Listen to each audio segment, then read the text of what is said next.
다양한 종교의 세계와 생활 속의 신앙 활동을 소개하는 KBS 라디오의 종교와 인생.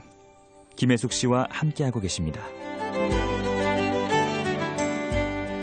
네, 이번에 함께 하실 순서요. 믿음으로 사는 삶 순서입니다. 단단한 믿음 속에서 행복한 시간 찾아가고 계신 분들 모시고 이 순서 함께하고 있습니다. 이번 주 스님 모시고 얘기 담고 있습니다.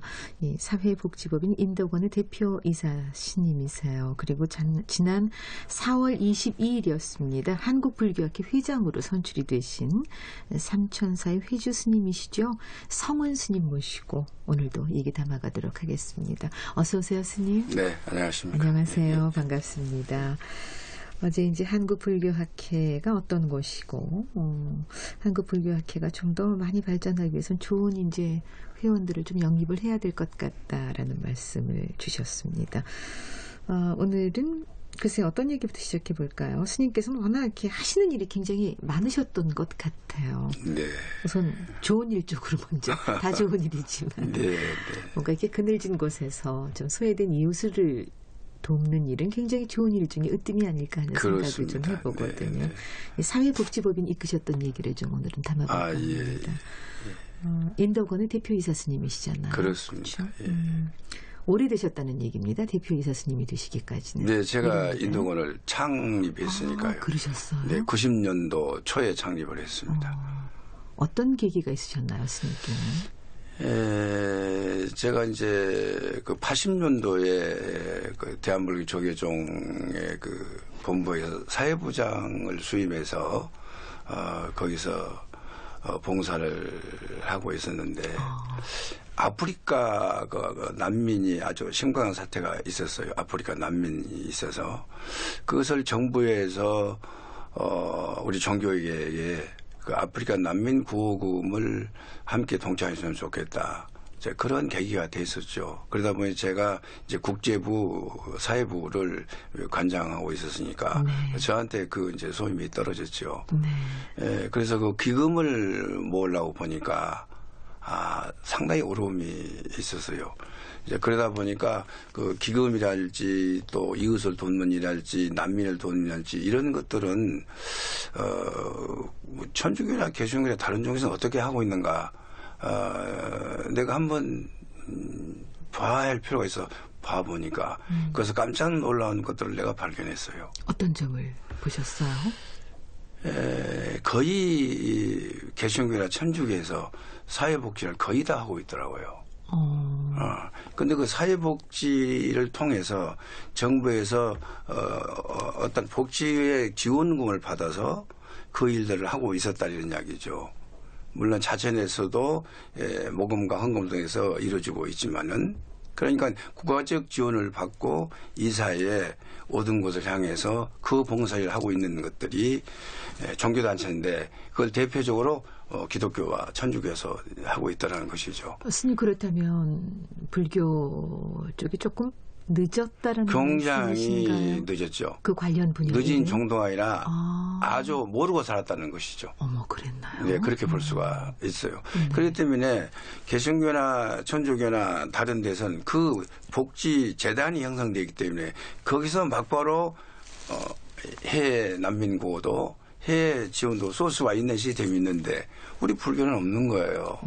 그러니까 내가 일일이 손발로 뛰어서 그 모금을 모아서 전달을 했어요. 전달하면서 우리 한국 불교가 다시 재도약을 하면 사회복지라는 조직을 통해서 그 그릇을 통해서 전포 포기하는 것 이것이 가장 우선된 문제다.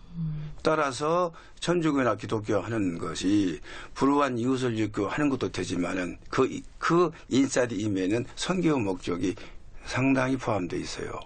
그리고 사실상 그렇게 함으로써 선교화되어 있고 그렇게 하면서 신도 증대가 된 것을 제가 연구해 본 결과 놀라운 사실을 발견하고 이것들을 중앙의 우리 기관을 통해서 건의를 했었죠.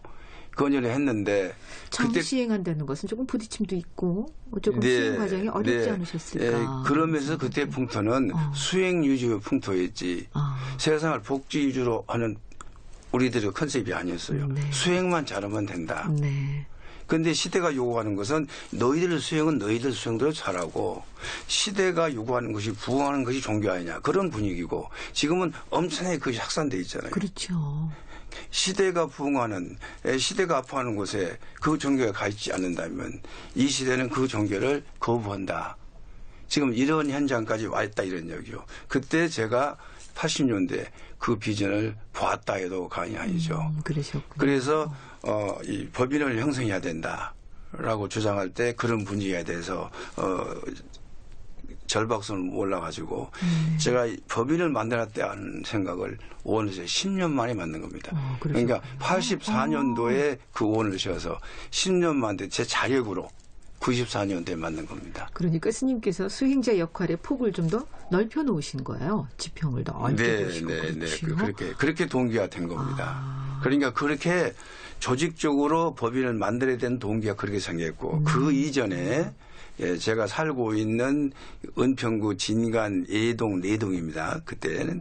근데 그거는 전국에서 가장 그린벨트가 거의 장기화된 그러니까 전혀 집을 질 수도 없고 팔 수도 없고 고칠 수도 없고 그 일대가 전부 그린벨트가 전국적인 탑 1위입니다. 그러니까 굉장히 낙후돼 있죠. 그렇군요. 또 모가촌이 있고 또 그런데다가 그때 은평구는 서대문구 출장소입니다. 은평구가. 구청이 아니고. 그러다 보니까 종로구나 동대문구나 거기서 철거밀이나 그 협의시설은 전부 이쪽으로 다 오는 거예요. 이렇게 은평구가 전체가 지금 사회복지 제일 많습니다. 그때 협의해서 왔기 때문에. 그런데 제가 밑에 살고 있는 삼지산 밑에 살고 있는 곳이 이제 빈민촌, 판자촌, 사이궁병촌 이렇게 열악한 상태예요. 그러다 보니까 애들 성장 과정도 그냥 범법 우범제되고 이게 자연스럽게 쌀도 나누고 남미도 나누고 하실 수밖에 없는 주변 환경에 자리하고 계십니다. 그리고 사인군들이 집산돼 있고 그러니까 저는 이 사회복지가 무엇인지도 모르고 또 돕는 것이 무엇인지도 모르고 제가 거기서 현장을 보고 자동적으로 발생됐다. 그렇게 해서 그 애들이 청소년이 잘못돼가지고 경찰서 가면 내가 보호자가 돼주고 걔들이 커서 잘못되면 이제 소년원 가고 소년이 잘못되면 서울구쳐서 가는 겁니다. 그러면서 자연히 교정복지하고 연결되게 됐죠. 그러다 보니까 더 확대해서 이제 지역복지, 사회복지 그래서 이제 사회복지 법인을 만들어서 거기다 확산시켜서 오늘에 이르렀다 이렇게 볼 수가 있습니다. 인덕원은 어떤 그 사회복지 분야에서도 중점적으로 내가 역할을 좀 집중을 해야 되겠다라고 생각하셨던 분야에 대한 어떤 명칭이 아닐까 싶은데요. 예, 그 분야의 나의 컨셉은 지금 저출산은 고령화죠. 네네. 그래서 가장 문제가 고령화입니다. 네네. 이것은 핵포탄보다 더 무서운 겁니다. 그러니까 이 고령화가 이 속도가 세계에서 1위입니다. 그거는 일본 고령화 속도가 26년이었거든요. 일본은 지금 초고령사회잖아요. 근데 26년에 초고령사회가 되는 것을 외국의 노인학회 학자들은 깜짝 놀라는 크나큰 이슈를 봤어요. 그러니까 프랑스나 독일이나 이런 데는 고령화 사회에서 고령사회까지 70년 100년이 걸렸어요. 즉 고령화 사회 고령사회는 무엇을 뜻하냐면은 전 국민의 7%가 노인이 있을 때 65세 거의 고령화 사회. 전 국민이 14% 됐을 때 고령사회죠. 20%가 넘으면 초고령사회가 됩니다. 그런데 전 국민의 7% 고령사회에서 전 국민의 14% 고령사회까지 70년, 80년, 100년 걸렸는데 일본은 그거보다 굉장히 속도가 더 빠른 거죠. 예, 18년 걸려 18년. 근데 우리나라는 더더욱 이제 빠르게. 예, 우리나라는 그래 초고령사 20년은 걸렸는데 우리나라는 지금 이 추세로 가면 초고령사회까지 18년밖에 안 걸려요. 지금 우리나라 고령화 인구는 한 12% 됩니다. 근데 이거 가지고도 이 노인 유기, 방임, 폭력, 그다음에 노인 범죄, 성범죄 이런 문제가 돌출되고 있는데 국가가 대책이 따라가지 못하고 굉장히 힘들어하고 있죠. 우선 급한 대로 일본 것을 벤치마킹에다가 이제 수혜하고 있습니다만은 가장 중요한 것이 저출산 플러스 고령화입니다.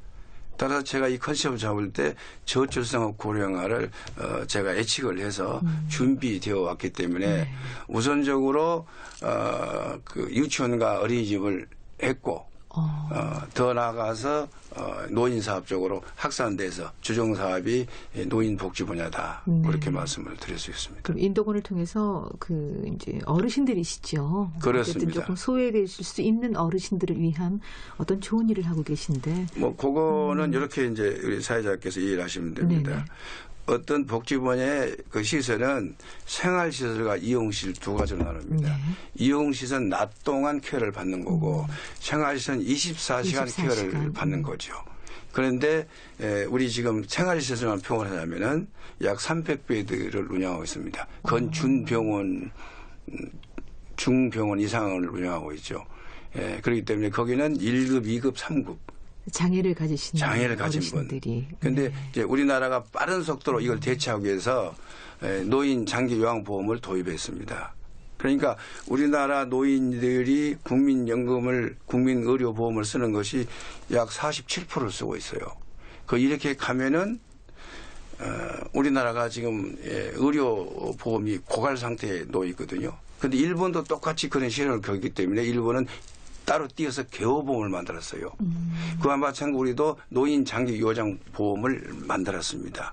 그래서 그 보험을 가지고 우리나라 국민이 노인성 질환을 앓고 있는 우리나라 국민은 전부 해당됩니다. 그러니까 노인이라고 해서 65세 이상 된 노인을 칭하는 것이 아니라 깐낸지 어린애라도 우리나라 국민으로서 누구나 노인성 질환을 앓고 있는 사람은 노인 장기요양보험에서 보호를 해줍니다. 그렇습니까? 새롭게 또 알게 됐던 사실이에요. 네, 그렇습니다. 저희 정말 65세 이상 어떤 질환을 갖고 있는 분들이 노인 장기요양보험의 혜택을 받게 된다고 아마 많은 분들 그렇게 알고 있는데요. 네, 그거는 조금 이제 덜 이해를 하고 계신 분야고 네네. 그렇기 때문에 우리 대한민국 국민은 누구나가